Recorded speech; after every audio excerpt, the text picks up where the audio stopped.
ನೋಡಿದೀಯಾ? ತಾಯಿ ಹೇಳಿದಂತ ಮಾತನ್ನು ಕೇಳಿದಂತ ನಾನು ಪುನೀತನಾಗಿದ್ದೇನೆ. ಅಜ್ಞಾನವೆಂದ ಎಂಬ ಅಂಧಕಾರದಲ್ಲಿ ತೊಳಲಾಡುತ್ತಿರುವಂತ ನನಗೆ ಸುಜ್ಞಾನ ಎನ್ನುವಂತ ವಿದ್ಯಾಮೃತಧಾರೆ ಎರೆದದ್ದು ತಾಯಿ ಆದ್ರು ಅದಕ್ಕೆ ಕಾರಣೀಕರ್ತಳು ನೀನು. ಹುಟ್ಟಿನಿಂದ ಮೃಗದಂತಿದ್ದವ ಮಹಾತ್ಮನಾಗಿ ಪರಿವರ್ತಿಸಿದ್ದು ತಾಯಿ, ಅದಕ್ಕೆ ಮೂಲ ಕಾರಣ ನೀನು, ನಿನ್ನ ಆಶಯ. ಹಾಗಾಗಿ ನೋಡು, ನಾನು ಹೀಗಾಗಿದ್ದೇನೆ, ಏನೋ ವಿಚಾರ ಮಾಡ್ತಾ ಇದ್ದೇನೆ. ತಾಯಿ ಹೇಳಿದ ಮಾತು ಲೋಕ ಕಲ್ಯಾಣಕ್ಕಾಗಿ ಹೋಗಬೇಕು, ವಿದ್ಯೆ ನಿಂತ ನೀರಾಗಬಾರದು ಅಂತ ಒಂದು ಒಳ್ಳೆ ಮಾತನ್ನು ಹೇಳಿದ್ರು. ನಾನು ಎಣಿಸುವುದೇ ಇದೆ ಹೀಗೆ, ಬಂಗಾರದ ತುಂಡು ಪೆಟ್ಟಿಗೆಯಲ್ಲಿ ಹಾಕಿ ಬೀಗ ಹಾಕಲ್ಪಟ್ಟರೆ ಯಾವುದೇ ಪ್ರಯೋಜನ ಇಲ್ಲ. ಶನಿವಾರನ ಕೈಗೆ ಸಿಕ್ಕಿ ಆಯುಧವಾಗಿ ನಿಮ್ಮಂತವರ ಕೊರಳಲ್ಲಿ ಶೋಭಿಸಿದಾಗ ಬಂಗಾರದ ಮಹತ್ವ ಗೊತ್ತಾಗುವುದು. ಕಬ್ಬಿಣದ ತುಂಡು ಮೂಲೆಯಲ್ಲಿ ಬಿದ್ದರೆ ಏನು ಪ್ರಯೋಜನ? ಅದು ಕಮ್ಮಾರನ ಕೈಗೆ ಸಿಗಬೇಕು, ಆಯುಧವಾಗಬೇಕು, ಅದರ ಸಫಲತೆ ಗೊತ್ತಾಗಬೇಕು. ಹಾಗೆ ಹೊರಟು ನಿಂತಂತ ನನಗೆ ಹರಸಿ ತಾಯಿಯಾಗಿ ಬೀಳ್ಕೊಡ್ತೀಯ?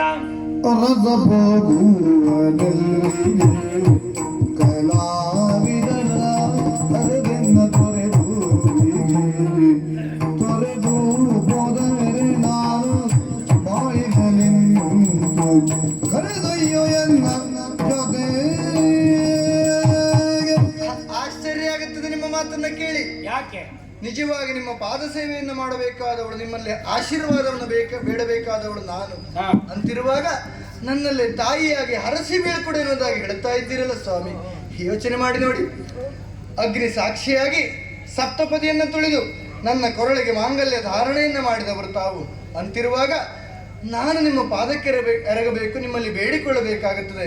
ಅಂತ ನನ್ನನ್ನ ತೊರೆದು ಹೋಗುತ್ತೇನೆ, ನಾನು ಹೋಗುತ್ತೇನೆ ಎನ್ನುವುದಾಗಿ ಹೇಳ್ತಾ ಇದ್ದೀರಲ್ಲ ಸ್ವಾಮಿ, ಹೇಗೆ ಸರಿಯಾಗುತ್ತದೆ? ಯೋಚನೆ ಮಾಡಿ ನೋಡಿ ನೀವು. ನೀನು ಹೇಳಿದ ಸತ್ಯ. ಅಗ್ನಿ ಸಾಕ್ಷಿ ಮಾಂಗಲ್ಯ ಬಂಧನ ಸಪ್ತಪದಿ ಆಗ ನನಗೆ ಗೊತ್ತಿರಲಿಲ್ಲ. ಆಗ ನಾ ಕುರುಬರ ಕಾಳನಾಗಿದ್ದೆ. ಅದರ ಪಾವಿತ್ರ್ಯತೆ ಏನು ಅಂತ ಈಗ ಗೊತ್ತುಂಟು. ಆಗ ಅಗ್ನಿ ಸಾಕ್ಷಿಗೆ ಬೆಂಕಿ ಹೊತ್ತಿಸಿದರೆ ಚಳಿಗೊಂದು ವ್ಯವಸ್ಥೆ ಆಯ್ತು ಎನ್ನುವ ಮಟ್ಟದಲ್ಲಿದ್ದೆ ನಾನು. ಅದು ಬಿಟ್ಟರೆ ಬೇರೆ ಗೊತ್ತಿರಲಿಲ್ಲ.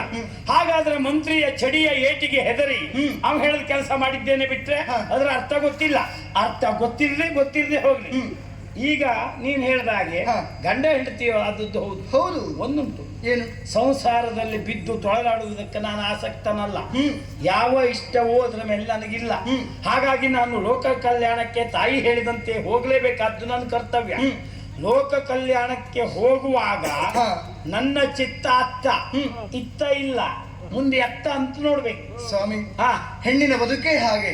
ಹೆಣ್ಣಿನ ಬದುಕು ಸಾರ್ಥಕ ಆಗಬೇಕು ಅಂತ ಆದ್ರೆ ನಿಜವಾಗಿ ಅವಳು ಪತಿವ್ರತೆಯಾಗಿ ಗಂಡನ ಸೇವೆಯನ್ನು ಮಾಡಿ ಗಂಡನನ್ನ ಹಿಂಬಾಲಿಸಿದಾಗ ಮಾತ್ರ ಅವಳ ಪಾತಿವ್ರತ್ಯಕ್ಕೊಂದು ಬೆಲೆ ಎನ್ನುವುದು ಬರ್ತದೆ. ಹಿಂದದೆಷ್ಟು ಘಟನೆಗಳು ನಡೆದದ್ದಿಲ್ಲ ಹೇಳಿ. ಮರ್ಯಾದ ಪುರುಷೋತ್ತಮನೆನಿಸಿಕೊಂಡಂತಹ ರಾಮಚಂದ್ರ ತಾಯಿಯ ಮಾತಿನಂತೆ ಕಾನನ ವಾಸವನ್ನು ಅನುಭವಿಸುವ ಸಂದರ್ಭದಲ್ಲಿ ಅವನ ಮಡದಿಯಾದಂತಹ ಸೀತೆ ತನಗೆಷ್ಟು ಸಂಪತ್ತುಂಟು, ತಾನಾರ ಮಗಳು, ತಾನು ಎಲ್ಲಿಯ ಸೊಸೆ ಯಾವುದನ್ನು ನೋಡದೆ ನಾರು ಮಡಿಯನ್ನು ಉಟ್ಟು ರಾಮನನ್ನು ಹಿಂಬಾಲಿಸಿ ಅಡವಿಯನ್ನು ಸೇರಿಕೊಂಡಳು. ಪತಿವ್ರತೆಯ ಸಾಲಿನಲ್ಲಿ ಪ್ರಮುಖಳೆನಿಸಿಕೊಂಡರು. ಎಲ್ಲ ಹೆಣ್ಣಿಗೆ ಮಾದರಿಯಾಗಿದ್ದಾಳೆ. ಅವಳಂತೆ ನಾನಾಗುವಂತಹ ಬಯಕೆ ನಿಮ್ಮನ್ನ ಹಿಂಬಾಲಿಸಿ ನಾನು ಬರ್ತೇನೆ ಸ್ವಾಮಿ.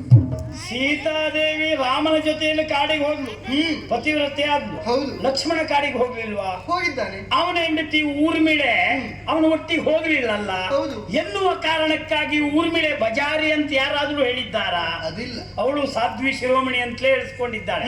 ಹಾಗಿದ್ರು ಗುಟ್ಟು ಕೇಳು, ಏನು? ಧರ್ಮಪತ್ನಿ ಆಗ್ಬೇಕು ಅಂತುಂಟ, ಕರ್ಮಪತ್ನಿ ಆಗ್ಬೇಕು ಅಂತುಂಟ? ಧರ್ಮಪತ್ನಿ ಆಗಬೇಕು. ಧರ್ಮಪತ್ನಿ ಆಗ್ಬೇಕು ಅಂತ ಆದ ದಿವಸಕ್ಕೆ 5 ಬಾರಿ ಗಂಡನ ಹೆಸರು ಹೇಳಿ ನಮಸ್ಕಾರ ಮಾಡಿಕೊಂಡು ಗ್ರಹ ಕೃತ್ಯದಲ್ಲಿ ನಿರತಳಾಗಿದ್ರೆ ಗೃಹಿಣಿ ಅಂತ ಹೇಳಿಸ್ಕೊಳ್ತಾಳೆ. ಹೋಗ್ಬೇಕಾದದ್ದಿಲ್ಲ. ಓಹೋ. ಕರ್ಮಪತ್ನಿ ಅಂತ ಆದ್ರೆ 2 ಬಾರಿ ನಮಸ್ಕಾರ ಮಾಡುದು. ಒಂದು ಮದುವೆ ಆದ ಪ್ರಥಮದಲ್ಲಿ, ಮತ್ತೊಂದು ಕೊನೆ ಹೊತ್ತಿಗೆ ಅವ್ನು ಬಿಳಿ ಬಟ್ಟೆ ಮುಚ್ಚಿ ತಲೆ ಬಿಡು ಕಡ್ಡಿ ಹಚ್ಚಿಟ್ಟಾಗ ಆಗ ಹೋಗನ್ ನಮಸ್ಕಾರ ಮಾಡುದು. ಅದು ಕರ್ಮಪತ್ನಿ, ಇದು ಧರ್ಮಪತ್ನಿ. ಧರ್ಮಪತ್ನಿಯಾಗಿ ಮನೆಯಲ್ಲಿರು. ಗಂಡ ಹೋದಲ್ಲೆಲ್ಲ ಹೆಂಡತಿ ಹೋಗ್ಬೇಕು ಎನ್ನುವ ನಿರ್ಣಯ ಖಂಡಿತ ಇಲ್ಲ. ಅದಿಲ್ಲ. ಯಾಕೆಂದ್ರೆ ಸಂದರ್ಭ ಗಂಡಸರು ಎಲ್ಲೆಲ್ಲಿಗೂ ಹೋದ, ಹೆಣ್ಣಾದವಳಿಗೆ ಹಾಗಲ್ಲ. ಗೃಹಿಣಿ ಮನೆಯಲ್ಲಿರ್ಬೇಕು. ನಾನೀಗ ಲೋಕ ಕಲ್ಯಾಣಕ್ಕೆ ಹೋಗ್ಬೇಕಿದ್ರೆ ನಿನ್ನಂತ ರೂಪವತಿಯನ್ನು ನಾನು ಕರ್ಕೊಂಡು ಹೋದ್ರೆ ಸೆರಗಿನಲ್ಲಿ ಬೆಂಕಿಯ ಕೆಂಡವನ್ನು ಇಟ್ಟುಕೊಂಡ ಹಾಗೆ. ಯಾಕೆಂದ್ರೆ ರೂಪವತಿ ಬಾರಿಯೇ ಗಂಡನಿಗೆ ಶತ್ರು ಅಂತುಂಟು. ನಿನ್ನ ರಕ್ಷಣೆ ಮಾಡುವುದಾ ಲೋಕ ಕಲ್ಯಾಣ ಮಾಡುವುದಾ? ಆ ಕಾರಣಕ್ಕಾಗಿ ನೀನು ನಮ್ಮ ಜೊತೆಯಲ್ಲಿ ಬರುವುದಲ್ಲ ಸ್ವಾಮಿ. ನಾ ಲೋಕ ಕಲ್ಯಾಣಕ್ಕೆ ಹೋಗ್ಲೇಬೇಕು. ನೀವು ಲೋಕ ಕಲ್ಯಾಣ ಕಾರ್ಯವನ್ನು ಮಾಡುವುದು ಮೆಚ್ಚುವಂತಹದ್ದೇ. ಅದರಲ್ಲಿ ಹೆಂಡತಿ ಆದಳನ್ನ ಕರೆದುಕೊಂಡು ಹೋದ್ರೆ ಲೋಕ ಕಲ್ಯಾಣ ಆಗುವುದಿಲ್ಲ. ಇದನ್ನು ನಾನು ಒಪ್ಪಲಾರೆ ಸ್ವಾಮಿ. ಪತ್ನಿ ಅಂತ ಹೇಳಿದ್ರೆ ಹಾಗೆ ಯಜ್ಞಕ್ಕೆ ಸಹಕರಿಸುವವಳು ಅಂತ ಅರ್ಥವಂತೆ. ಗಂಡ ಮಾಡುವ ಎಲ್ಲ ಸತ್ಕಾರ್ಯವೂ ಪತ್ನಿಗೆ ಯಜ್ಞ ಸದೃಶವಾದದ್ದು. ನಾನು ಸಹಕಾರಿಯಾಗಿರ್ತೇನೆ. ಅದರಲ್ಲಿಯೂ ಲೋಕ ಕಲ್ಯಾಣಕ್ಕಾಗಿ ತಮ್ಮ ಜೀವನವನ್ನೇ ಮುಡುಪಾಗಿಟ್ಟಂತ ಅದೆಷ್ಟೋ ಮಹನೀಯರು ಮದುವೆಯಾಗಿಯೇ ಲೋಕ ಕಲ್ಯಾಣವನ್ನು ಮಾಡಿದವರಿದ್ದಾರೆ. ಯಾರಪ್ಪ? ಅತ್ರಿ ಅನಸೂಯ, ಅರುಂಧತಿ ಭಾರದ್ವಾಜರು, ಇವರೆಲ್ಲ ಸಂಸಾರಿಗಳಾಗಿಯೇ ಲೋಕಕ್ಕಾಗಿ ತಮ್ಮ ಜೀವನವನ್ನು ಮುಡುಪಾಗಿಡ್ಲಿಲ್ವ ಹೇಳಿ? ಅವರು ನಮಗೆ ಆದರ್ಶ ಅಲ್ಲ. ಯಾಕೆಂದ್ರೆ ಮದುವೆ ಆಗಿಯೂ ಬ್ರಹ್ಮಚರಿ ಯೋಗ್ಯತೆ ಉಂಟವರಿಗೆ, ಉಂಡು ಉಪವಾಸಿಗಳು ಆ ರೀತಿ ಇದ್ದವರು. ಅವರದ್ದು ನಮಗೆ ಲೆಕ್ಕಕ್ಕೆ ಬರ್ಲಿಕ್ಕಿಲ್ಲ. ಈಗ ನೀನ್ ಹೇಳಿದಾಗೆ ನೋಡು, ತ್ರಿಮೂರ್ತಿಗಳನ್ನು ಮಕ್ಕಳಾಗಿಸಿದ್ಲು ಅನಿಸೂಯೆ. ಹೌದು. ಅದು ನಿನ್ನಿಂದ ಸಾಧ್ಯತೆ ಉಂಟಾ? ಅದಾಗಲಾರದು. ನಾನು ಕಮಂಡಲ ಕೊಟ್ಟರು ಅದು ನಿನಗೆ ಎರಚಿದ್ರು ಅದು ಆಗ್ಲಿಕ್ಕಿಲ್ಲ. ಆ 2 ಸ್ಥಾನ ನಮ್ಮದ್ದಲ್ಲ. ನಾವು ಆ ಮಂತ ಮಹಾತ್ಮರು ಅಲ್ಲ. ಹಾಗಿದ್ರೆ ಇನ್ನೊಂದು ಕೇಳ್ಬೇಕು ನೀನು. ಏನು? ಈಗ ತಾಯಿ ಹೇಳಿದ್ದೇನು, ಲೋಕ ಕಲ್ಯಾಣಕ್ಕಾಗಿ ನೀನು ಹೋಗು ಅಂತ ಹೇಳಿದ್ಲೆ ಬಿಟ್ರೆ ನೀವು ಹೋಗಿ ಅಂತ ಹೇಳಿಲ್ಲ. ಹಾಗಾಗಿ ನೀನ್ ಕರ್ಕೊಂಡು ಹೋಗ್ಲಿಕ್ಕಿಲ್ಲ. ನಾವು ಇನ್ನು ಏನು ನಿನ್ನಲ್ಲಿ ಒಂದು ಪ್ರಶ್ನೆ. ಏನು? ಈಗ ಮದುವೆಗೊಂದು ನಿಬಂಧನೆ ಮಾಡಿದ್ಯಲ್ಲ? ಹೌದು. ವೇದಶಾಸ್ತ್ರಗಳಲ್ಲಿ ಯಾರು ನನ್ನನ್ನು ವಾದಿಸಿ ಗೆಲ್ತಾರೋ ಅವರನ್ನು ಮದುವೆ ಆಗ್ತೇನೆ ಅಂತ. ನಿನ್ನ ನಿಬಂಧನೆ ನೀನೇ ಮುರಿಬಹುದಾ? ನೀವು ವಾದ ಮಾಡ್ಲಿಲ್ಲಲ್ಲ? ಇಲ್ಲ. ವಾದ ಮಾಡಿದ್ದೆ ಸತ್ಯ ಆಗಿದ್ರೆ ಆಗಲೇ ನಾನು ಯಾರು ಅಂತ ಗೊತ್ತಾಗ್ತಿತ್ತು. ಹೌದು. ನಮ್ದು ಹೂತು ಹೋಯ್ತು, ಸರ್ವನಾಶ ಆಯ್ತು ಹೇಳುವ ಪರಿಸ್ಥಿತಿ ಇರ್ಲಿಲ್ಲ. ಮಾಡ್ಕೊಂಡದ್ ನೀನು ಯಾಕೆ ವಾದ ಮಾಡ್ಲಿಲ್ಲ?